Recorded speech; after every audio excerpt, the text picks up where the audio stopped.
It's Deep Focus. I'm your host, Mitch Goldman. It's February 5th, 2024. William Hooker is our guest. The topic is Sonny Sharrock. This is part 2 of 3 parts. If you didn't hear part 1, I'm going to suggest you go and start with that one. But if you're here and you're ready to rip it, let's dive in. Man, wow. That groove just felt like beautiful. It could just keep riding out into the sunset, didn't it? Right. That was live music from Sonny Sharrock. I'll tell you about in a moment. But first, you should know this is WKCR FM New York, WKCR HD, WKCR.org on the web worldwide, or maybe you're listening to the Deep Focus podcast. This show is available free, ad-free, free, and anywhere you go, you could take it with you. It's Deep Focus. You can find it on your phone or wherever you listen. If you don't find it, you can always go to the hosting site, which is mitchgoldman.podbean.com. And if you go there, you will find literally hundreds of episodes, hundreds of hours of programming, very much like this, some with my guest, William Hooker. And thank you so much, Mitch. Yeah, thank you. Were you feeling that?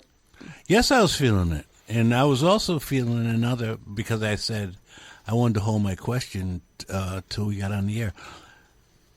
My question to yourself and many of the listeners is, we see how great we see how great Sonny Sharrock can play. And we see what he's involved in. He's involved in the early parts of the Knitting Factory. Oh, yeah. Yeah, very much so. And we also see, because of the history that he's gone through and who he's played with and where he's been, we know he has the skills to stay on the scene, be on the scene, and be very prominent on the scene. Greater than many of these quote-unquote guitarists that are out there now. My question when I heard that rhythm was, what is the racial problem that these people have with making Sonny Sharrock a second-tier person that is almost unknown, and some of the people that are known can't play half as well, but they happen to be white? Why is that? What is that about in terms of? And I'm asking the listening audience too. I want you to really seriously consider that. I mean, Sonny Sharrock is, if you really look him up, they tell you throughout this entire period of this music, this guy is the man. He could play. This is no joke. And all these people, I'm looking and I'm seeing who's famous, who's making money, who's playing every place, who's getting all these records. And I'm just straight out asking, like, what is the racial shit that's going? What is the racial thing that is going on here? Because it's part of that. It's part of that, and it's very hurtful, and it's very obvious. It's really obvious. So, what are your thoughts about that? My thoughts. Yeah, and Rachel's as well. I mean, Sid, this is a thing. Yeah. I mean, because, yeah. What do you thought? I don't have any ready answers to that question, William. It's here's what I can do. I can come up here for 3 hours every couple of weeks and play some great music. And I have the luxury of not having to participate in that conversation. I mean, it's a very real topic. There are lots of great musicians of many stripes that don't get their due, and I'm happy when I can do a little tiny something to tilt against that, and have people like you come up here and play some great music. If it sounds like I'm dodging the question, it's a question. It's a very real question. It's a major question, and I'll tell you, it's a very bothersome question, because for a long time, Sonny Sharrock did not play at all.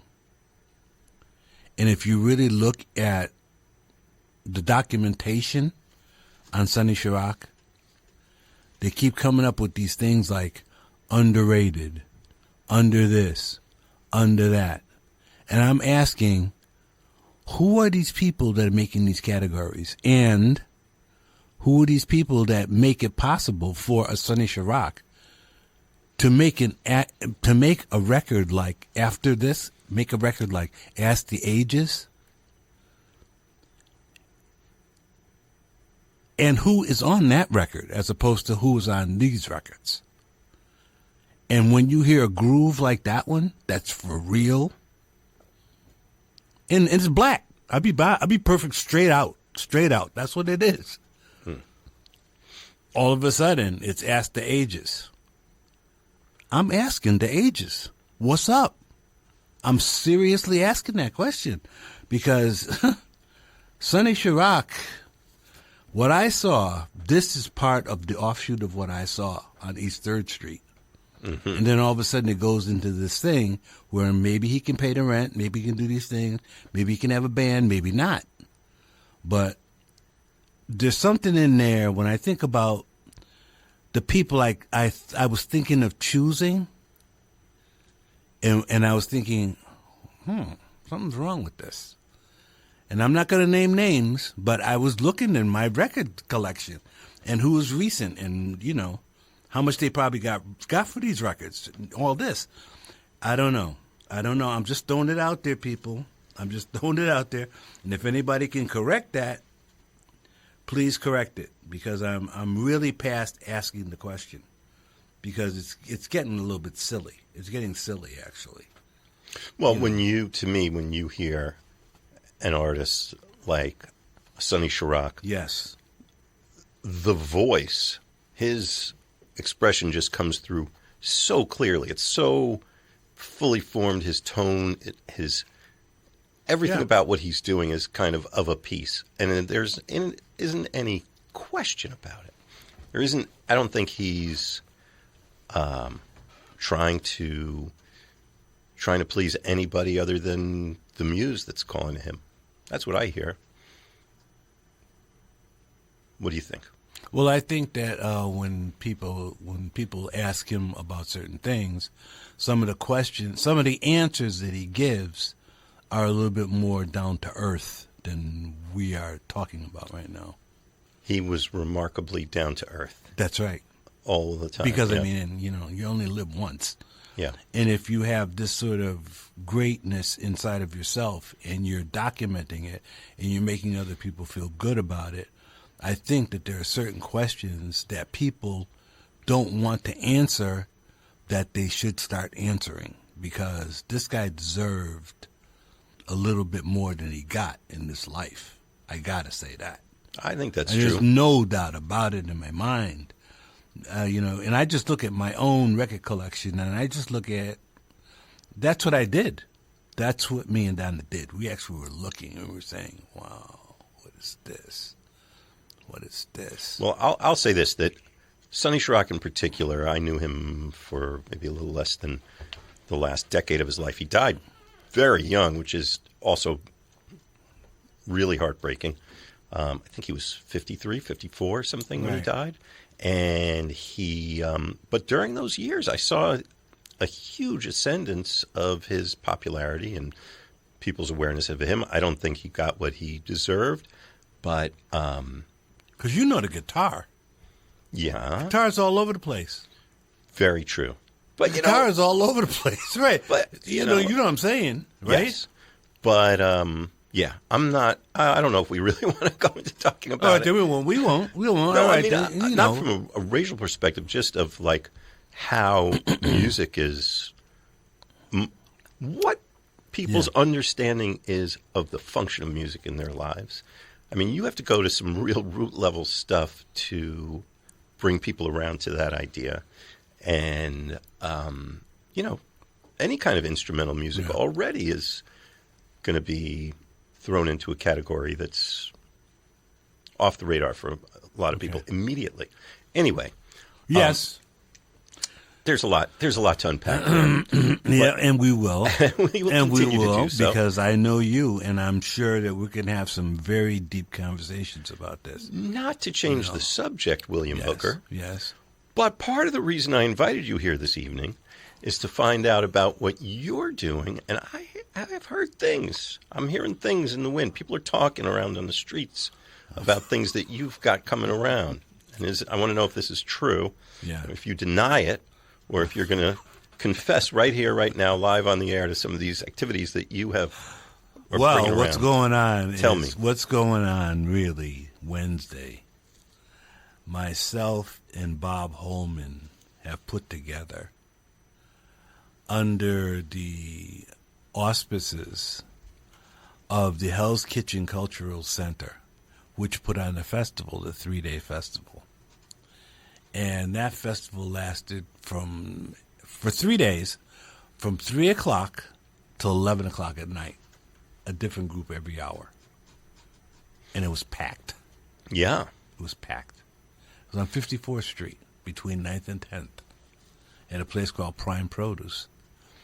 And there was a variety of artists. I mean, it was incredible. And there were a lot of people. I made a lot of good friends. And I saw people that really loved this music, improvisational music, and avant-garde music, electronic music. It didn't necessarily follow the patterns that we necessarily grew up with, like bop and, Blue Nut stuff. But the point is, they're out there. And they stayed, and they listened, and they really grew close to the music, the creative expression, and the vibe that is coming. I think that's probably what I was asking you about, the people that are alive that we're going to be talking about later. Yeah. So I went down and talked to Bob Holman at the Bowie Poetry Club. He's a very noted poet and writer, and we put together an evening, and I called it Music and Poetry, and it's at the Bowie Poetry Club, which is at 308 Bowery, and that's right across the street from where the Bowie Ballroom is, I think. Yeah, like Bleecker, just off Bleecker. Yeah. Uh-huh. And it's from 7 o'clock. This Wednesday. Yes, this Wednesday, 7 o'clock till 10:30. The people we have that are going to be doing music, poetry, solo music, group music, separate from the poetry, and poets reading, separate from the music as well, are John Pietero, Paul Geluso, Laura Feathers, David Soldier, Ram Wells, Patrick Brennan, Ross Moshe, Yuko Otomo, Kevin Ramsey, Sarah Bernstein, Nori, Dave Soulson, and myself. And this is a program, and you could see like how I arranged it. So you just check it out. And Mitch, you could tell me what you think about the way it's arranged. All right. Well, I'm because I want you to see the whole schematic of it. I think it's great. So it looks like there's a real integration of the music and the poetry together. These things come along together. And it will end with a finale. Musicians throughout the club, and anybody that's gone to the Bowery Poetry Club knows that it's an exquisite place. It's beautiful. It really is beautiful inside. Yeah. And it has a regular piano, drum set, electronics in there, stage for the poets and all the poets and writers. and they're going to be reading their own works, all original work, and they're going to be doing things using the poets as accompanists and using the musicians as accompanists, and the musicians are going to be doing separate sets themselves with duets and trios. And that's what the evening is going to be entailed by. And I'm really thankful for Hell's Kitchen Cultural Center and the Bowery Poetry Club to put this thing on.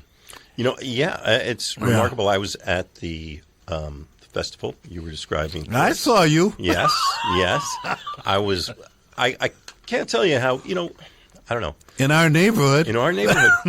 Manhattan, it's funny and kind of sad to say it, how on the run music has been and venues have been in New York, how it's always been difficult, but it seems like it's just gotten harder and I think probably more expensive and politically difficult, more neighborhoods becoming more residential and less friendly to this kind of thing. It was great to see that in Hell's Kitchen. And also, I got to say, Bowery Poetry Club, there's something, and Bob Holman embodies it, that spirit of sharing and creativity and all those beautiful things that drew us here and still draws people to be in New York. And so it's just a great opportunity. And if you're feeling overwhelmed by the world, as we sometimes are, this is the place to come and find that fellowship that gives you the strength to stand up to it. Wednesday night, this coming Wednesday, February 7th, 2024. I don't know when people are going to actually listen to this, but if you're with us tonight, it's this Wednesday, 308 Bowery in the East Village, Bowery Poetry Club.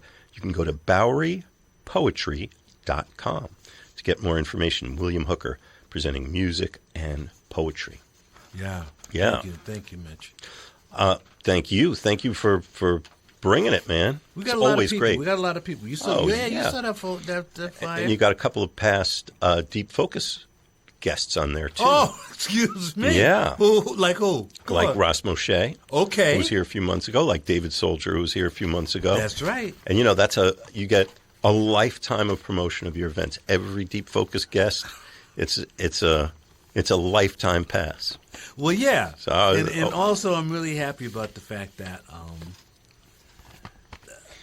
the musicians are going to listen to spoken word, and the spoken word is going to listen to the musicians. You know what? This is what I was going to say. One of the things that came out of that festival to me was it seemed like there was a lot of rubbing of shoulders, people from really divergent scenes coming together and getting informed by one another. I think and that was kind of a little bit of the magic of what made the Knitting Factory so special. That went on every night. And I think there was a real kind of sharing and mutual admiration. Maybe not all the time, every time, but that would happen. And I think the more of this kind of thing that you do, the more of that we'll see. Well, I have a plan. That's all I'm going to say. I have a plan.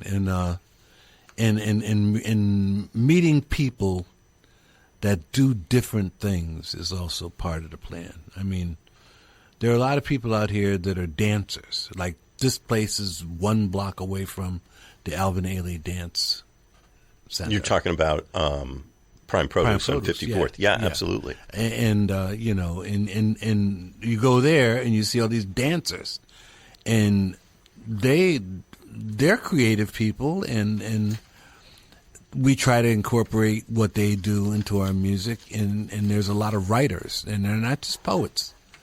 The people are talking about serious things. I mean, serious things, because as you know, and I didn't want to bring you down with anything that I said. I hope I didn't, Rachel, and I hope I didn't. But there's a lot going on this earth right now. And you got to face it. I mean, or you got to at least ask questions, because there's some serious stuff happening. And so I just try to balance it out. And I still want people to realize it's not just this artsy-fartsy thing walking around like, me with my beret on. It's not just about that. and just this congruence of people that we got here, they're going to show you certain things. Have you ever listened to any Bob Ullman's poetry? Oh, sure. Yeah, he's great. He's great. He creates worlds. Yeah. With words. He's a remarkable man. So what was Sonny Sharrock creating? Yeah, well, I'm going to turn that question around on you. But in fairness to you, because you asked me, I will say, and it's interesting in light of this conversation we're having, that, I'm just was thinking about this, that who this band was, so I believe we're hearing Sonny Sharrock with Melvin Gibbs on bass, Veronik Loff, and Abe Speller on the drums. Uh-huh. And, Melvin was a couple of decades, Melvin and Ferron, I think, both a couple of decades younger than Sonny. Okay. Both, anchors of that scene that was sort of emerging in Knitting Factory. They're both leading their own ensembles and playing with other people. And, maybe that...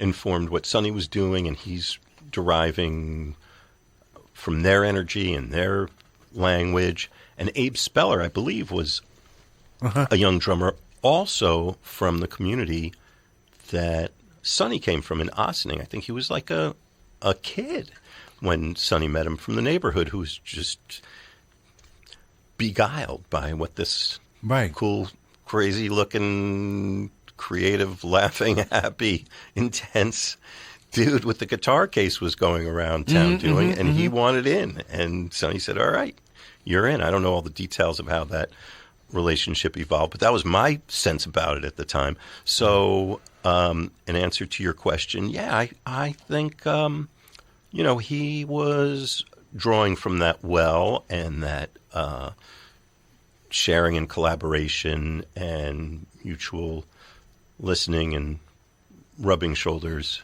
as I said, that took place there. I'm laughing. Why am I laughing? I'm laughing because... all right, Mitch. You asked me, Mitch, I give you. I get it. Go ahead. Mitch, what do you think? I just went to a place where I grew up. It's very similar to Ossining. Yeah. Right?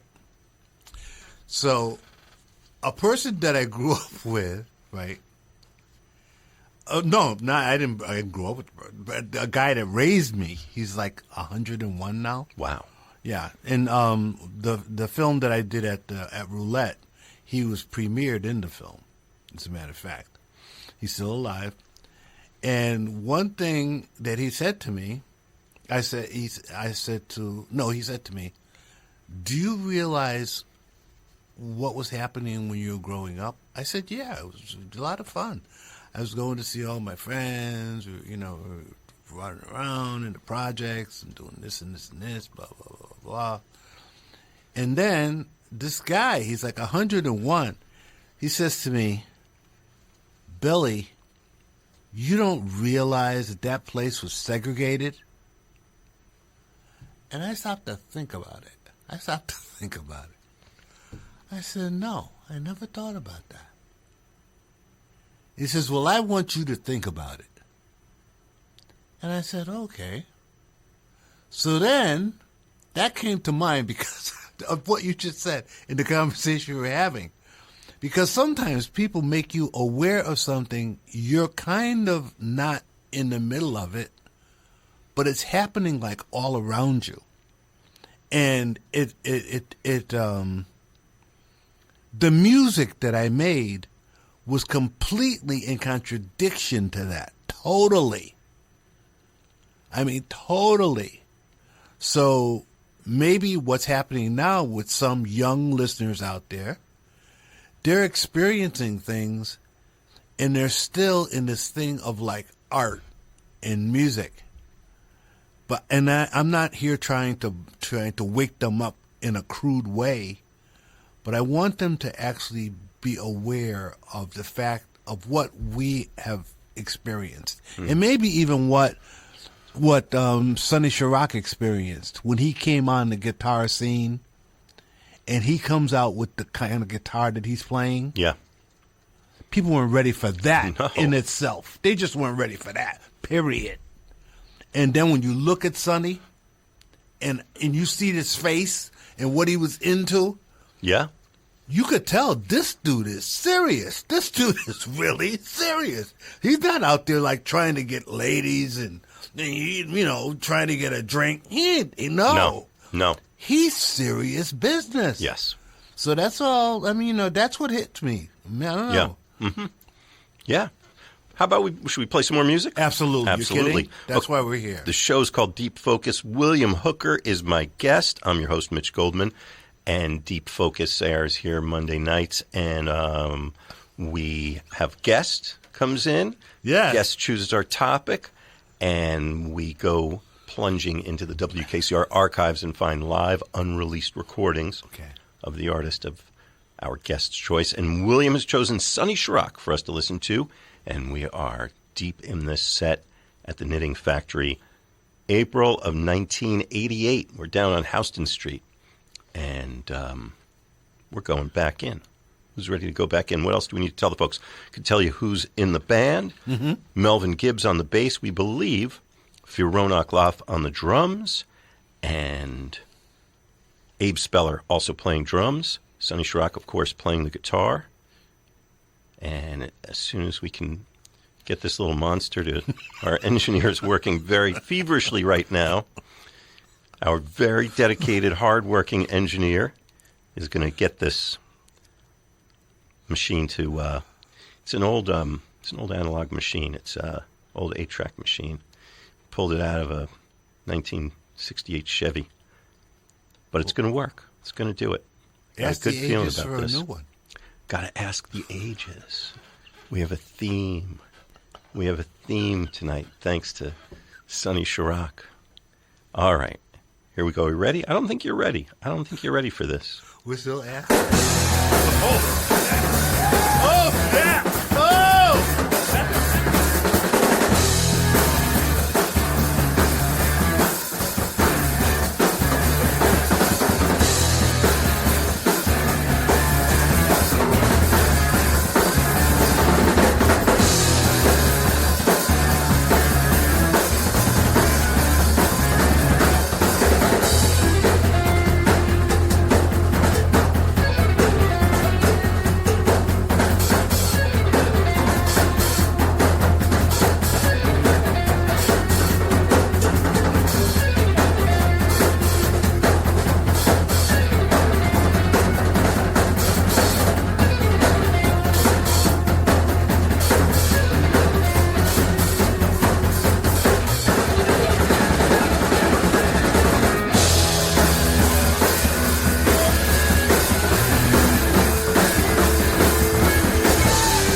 There you go. What do I think? What do you think?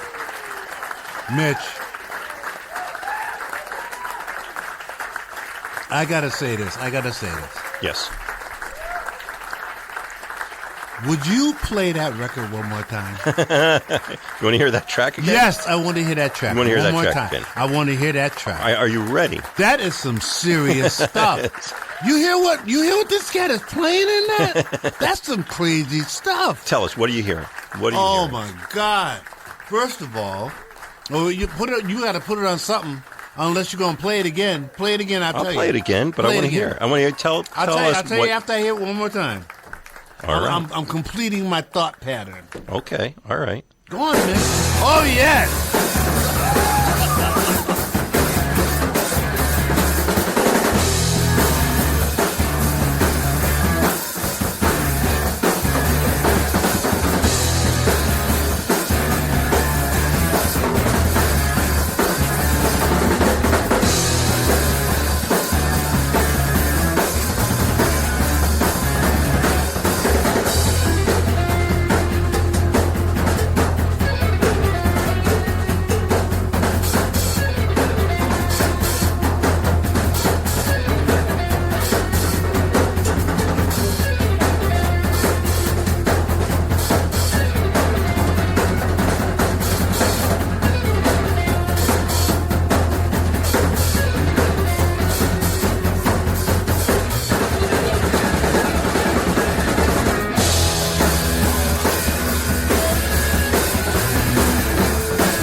Okay.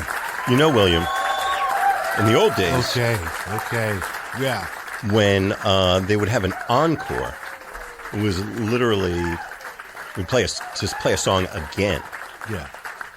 You know, now we'd say an encore, the band comes and does another song. But in the old days, it was play that one again that we loved so much. That was, I think, encore in French meaning again. And so we just gave Sonny Sharrock an encore. You did that. You did that. You did that. Demanded an encore, and you got it. So now, what are we hearing there, man? What are you feeling? What are you getting? I'm feeling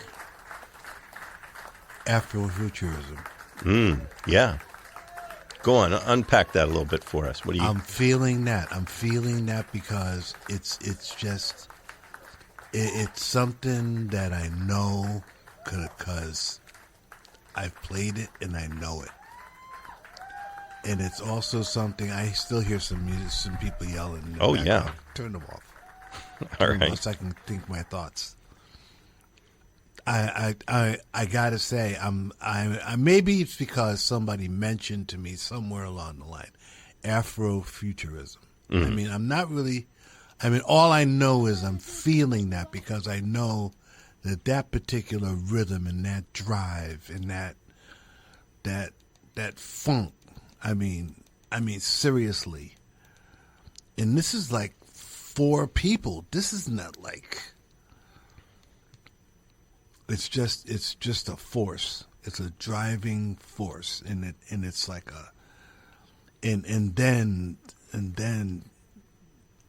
Sonny takes it to another place when he gets into the electronics of it. He gets into another zone because it's almost as if he's just building this monster that's peacefully coming through the valley, but the monster is just so gigantic that like it's just driving you right down, and I could feel it. I could feel it, and that's what really makes me a happy man.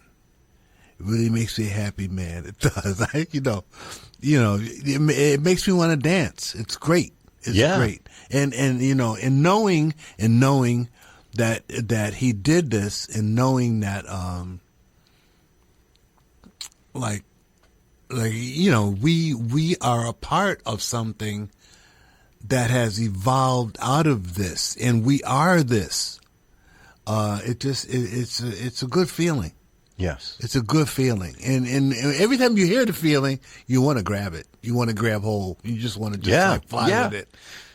I agree completely. I'm getting all that, and it's kind of bringing him back for me. I told you we spent a lot of time together. I spent a lot of time with him, and we went through crazy stuff. I remember, road trips and car breaking down on the highway in the middle of no place, and in Europe together, and right, things that would go on. I don't have to tell you about this stuff, but no, but you do want it. I want you to tell me about. I'll tell you this: that the crazier things got, and the more difficult and uncomfortable things got on the road, which inevitably happens somewhere along the line with every tour. Yeah. And especially, on the scale that we were working, wasn't grand, coach touring. It was, I say like a tour coach was like, more the vans and that kind of thing. Yeah. And the worse it got, the louder Sonny laughed and the more filthily he cursed. And the more crap he gave me with the biggest, warmest, most genuine grin. I mean, there was something about his perception that was, more unavoidably real and truthful than what somebody else might say. Uh-huh. But at the same time, incredibly generous of spirit of allowing for what would happen. I'm thinking about a couple of particular instances where there was some real hardship getting through, Yeah. And I get it. I'll tell you. All right, I'll tell you. You want to hear a story? I'll tell you one little story. There was a show when... Who was playing number one? So I'm remembering a show in Germany. Okay. With Shannon Jackson and the Decoding Society. And we were doing this festival, and we did our sound check. Yes. And when we came back, then they took us to have dinner. We came back, and there was the whole sound system had basically been reset, and our sound check was like that band going on stage with no sound check. Okay. And that band really relied on monitors and mix. It was a very complicated sound, a lot going on, a lot of music on stage, and I was doing sound, and it was a very tough situation. You were doing the sound. Okay, Yeah. go on. And I did the best I could with the circumstances at hand. And Sonny was on the bill, and I took a lot of heat for that show that night, and it really, I'll just say that. And I remember walking out and just thinking, I just wanted to be away from the whole situation. I remember walking out of this venue, this big venue, walking out onto this loading dock, and Sonny followed me out. He was the only one who followed me out. And we had a talk, and he saw what was going on, and he saw me, and he responded to the situation. And without going into too much detail, but for years after that, yeah, every time I would see him, I could walk into the Knitting Factory in the middle of his set. Yeah. If Sonny saw me walk in, he would, in the middle of a solo, he'd say, "Mitch, turn up the drums.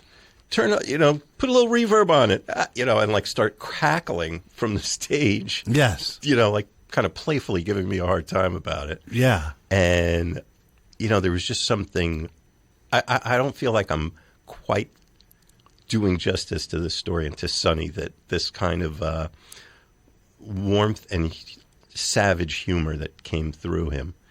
There was a lot of love behind it, and at the same time, a lot of acknowledging, the reality of the situation in a way that not other people didn't see. I see. I hear you. I don't think I did a good job of explaining that, but I get you. I get you. He was one of a kind. Well, I don't know anything about his history as to who he studied when he was coming up as a child, or why he wound up in the extreme electric situation that he found himself in. Yeah, I don't know all the details of that either, other than to say what he said, that he never aspired to, I don't think he had that very common story that a lot of guitar players, I heard Wes Montgomery and I studied that, and then I heard, Grant Green was my guy, then, I got in the sway of such and such. He did not live in that. He had this thing in his hands, and he just wanted to play the saxophone with it. Was he born in Ossining? Yeah, I think he grew up there. Yes, his people were there. And lived there all of his life? Yeah, pretty much. Oh. As far as I know. I think he went to high school there and everything. I don't know. He probably, maybe he lived in the city at a certain point, but when I met him in 84, 85, he was living up there. But that's pretty close to, that's kind of close to Manhattan, isn't it? Or I want to say know. it's an hour up there. Oh, that's not bad. Yeah, no, it's not like way upstate. It's in Westchester That's not County. bad. That's not bad. That's, there are other people that have come much farther places, but I'm just really astounded about the fact that he has a push to his music, and he has I won't say an openness. It's just tight. But that's with this particular group, and I really feel a lot of joy in it. I cannot feel agree a lot more. of joy in it. I do. I really do. Yeah, whatever else was going on in the world, when he took to the stage and he had that guitar in his hand, especially had a band, he pretty much almost always had a terrific band, he soared. Absolutely. What are your thoughts? What do you got for me? What questions you got for me? What questions do I have for you? Yeah, Well, I know you do. I'm thinking about, in the perspective of you as, particularly as a band leader and as a presenter of your craft. Okay. And, but you're telling me what you get from him from that. I started very early. I started very early, and I probably have told people this. I mean, when I was like 17, 18, I was learning the fake book. I was learning the fake book as well as like studying political science and sociology at the same time. I mean, that put me through school, and I mean, but the point was, it's just that you go through all these times, and then a friend, like my East 3rd Street friend, would say, I got to turn you on to something. Yeah. Because he knew something was missing. And he probably knew I could handle it, even though I didn't know I could handle it. Yeah. And, and so I'm coming from a place that's very similar to, like, I would think, probably like an Ossining. Yeah. Yeah, very possible. Yeah, and so you go into this situation, and all of a sudden your perception of music is changed. Your perception of the way different people play is changed. Like a lot of things I didn't grow up with. I didn't grow up with because I was in a suburban situation. And it wasn't like, me going to East 3rd Street to see him at Slugs. That was a big deal. That was a big deal for me. That wasn't like, let's go down to Vanguard and just, sit up in the, kids' booth. No, I couldn't do that. No, you were, I mean, yeah. Talk about Slugs 1968. You were on the front lines, man. That was hardcore. Yeah. And I didn't realize that. I didn't know that was hardcore. I didn't know it was hardcore. But maybe like all you have is maybe one or two friends that understand where you're coming from, and they feel something. I don't know. Maybe it's destiny. And maybe that's what happened, and maybe that's what happened to him in terms of why does he play like that? I mean, think about it. Because I mean, I would think that if you played like that and you were in Ossining, they probably would like say never hire this cat ever. Yeah. Well, yeah, I mean, as far as I know... If you were an Ossining. Right, sure. Yeah. Yeah, it's funny. I grew up with a guy who was a very accomplished guitar player at a young age who lived in Ossining. Family moved to Ossining when we were kids. But as far as I know, Sonny Sharrock emerged fully formed. I'm sure there's a story behind that I don't know. Oh, there has to be. And when I met him, I knew those records that he had made in the 60s, early 70s, and I was enthralled with his music, and nobody sounded like him. But, he was a tone meister. He just had that perfect sound. That's what I'm telling you I was reading. Everything that you're saying right now, they said it like to the nth degree. I'm telling you, that's why I came up with that question I was talking about. Because they're saying exactly what you're saying. I mean, really, literally. And it was crazy. It was crazy what I was reading this afternoon. It was literally crazy. Right, now you're making me feel like I should have done my homework. No. The point is, it brought me to ask certain questions that they were asking already. I wasn't the first person to answer these questions. They were asking those questions themselves, on paper, in a book. It was crazy what I was reading. Yeah, right. Donna was reading out of this. She looked them up, and all of a sudden she said, "What is this? Blah blah blah. What is this?" And they're talking about this situation and where he stands in this music and why is this? They're asking a lot of whys. And so that's kind of why I brought that up. But another thing that kind of kills me is the fact that he stays in the funk sometimes, but he's not in the funk. Yeah. Yeah. He's not really playing any idiom. He's always playing Sonny Sharrock. Even when he's got the band referencing that idiom or whichever groove it might be. That's right. Yeah, you're 100% right about that. And that drives a band. That drives a band. I mean, I had a band called what was the band called? avant-garde funk band. That was the name of the band? Yeah, we played at Lincoln Center. Oh. Yeah, played at Lincoln Center.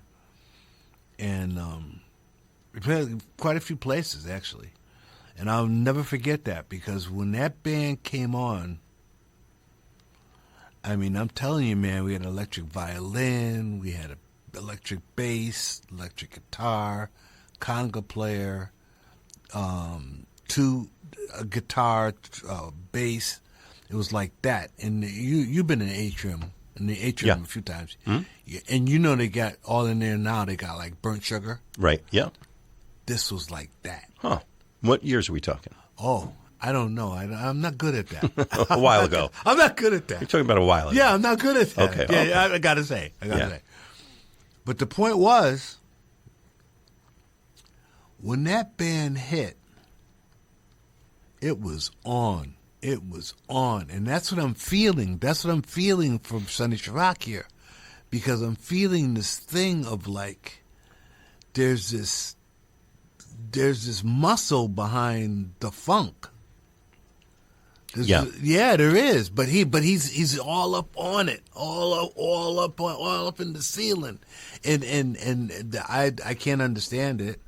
If I were a guitarist, maybe I'd be able to understand a little bit better as to what he's using with his tools that he has in his toolkit, or what kind of guitar he's playing. I really have no idea. I don't know about guitar.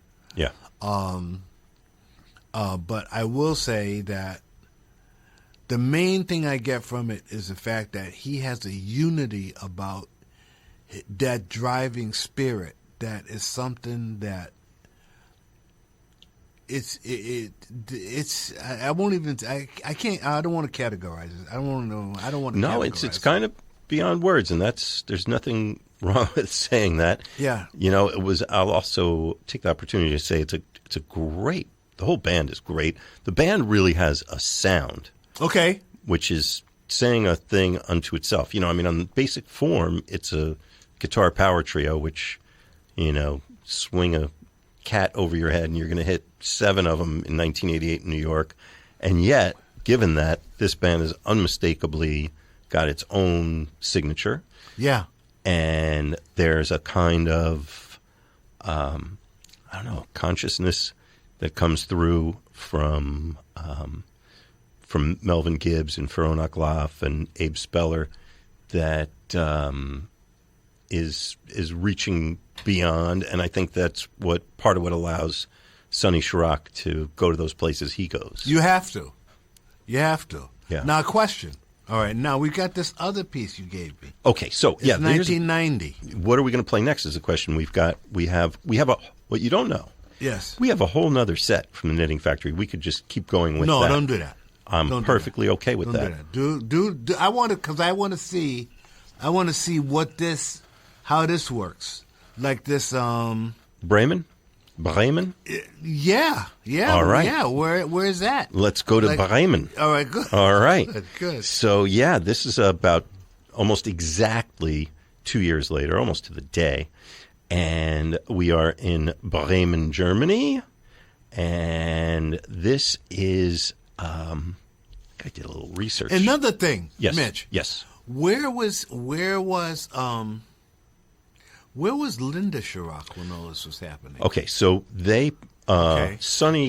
Linda had been Sonny's wife. She's a vocalist, and they were divorced before I met him. I want to say early 70s. They parted ways. I didn't know. And she was living in Europe, and I think still performing to some extent. Wasn't so visible on the New York scene.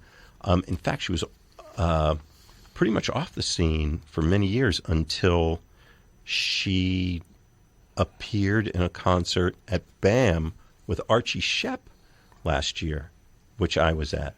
What? Yeah, but they had very separate... No, wait. Yeah, go.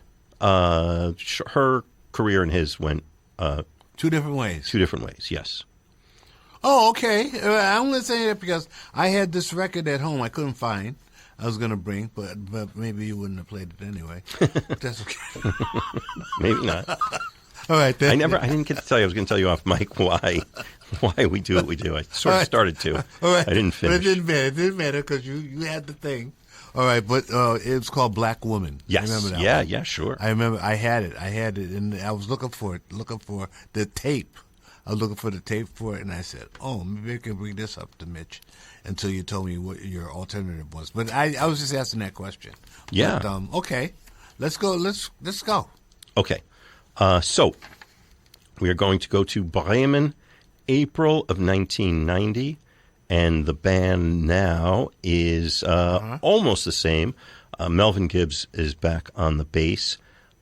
Abe Speller's back on drums. We've got Lance Carter replacing Fiona Kloff as drummer. And we've also got Dave Snyder on keyboards. So with keyboards brings another kind of flavor to it. Mm-hmm. And we are just setting this up. Setting them up and knocking them down. That is part 2 from this podcast. It was a radio show first.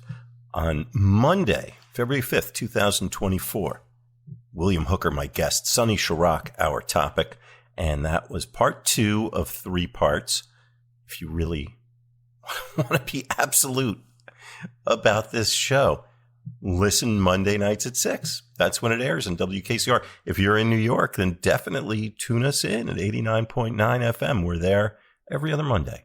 And then we bring it to you here on the podcast, and you're along for the ride. Make sure you are subscribed. It's Deep Focus. It's on your favorite podcasting app. And I will see you over at part 3. Once again, February 5th, 2024, William Hooker on Deep Focus on the topic of the marvelous Sonny Sharrock.